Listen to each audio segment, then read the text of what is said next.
Hello বন্ধুরা, welcome to Omar another blog ভিডিওতে। আর এই ভিডিওতে দেখাবো ছিনতাইকারীরা আমাকে কিভাবে ধাওয়া করছিল।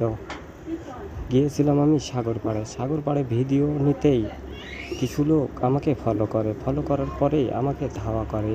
তারপরে আমি দৌড়ে একখানে চলে যাই। সেখানে আমাকে স্থানীয় কিছু লোকজন আমাকে উদ্ধার করার পরে আমাকে নিয়ে চলে যায় আর একখানে। দেখাবো সেই ফুল ভিডিওটি। বন্ধুরা, আমরা চলে এসেছি সেই সাগরপাড়ে, যেখানে আমাকে ছিনতাইকারীর কবলে পড়তে হয়েছে।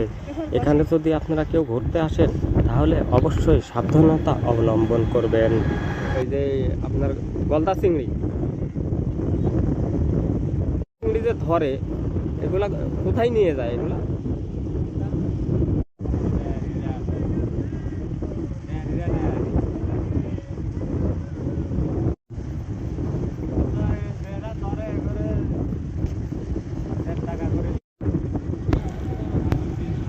তাই সব সময় খেয়াল রাখবেন, চারিদিকে খেয়াল রাখবেন। স্থানীয় কেউ যদি আপনার পরিচিত থাকে তাদের সাথে কথা বলবেন। 300-400 তখন পানি কত দূর উঠে? এই বেড়িবাঁধ কি পার হয়ে যায়?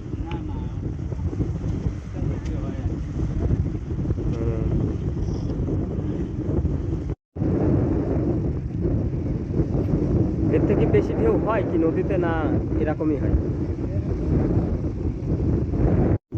আমি একজনের সাথে কথা বললাম, উনি বলল যে এই গলদা চিংড়ি এখন বর্তমান 1 টাকা 50 পয়সা পিস হিসাবে চলে।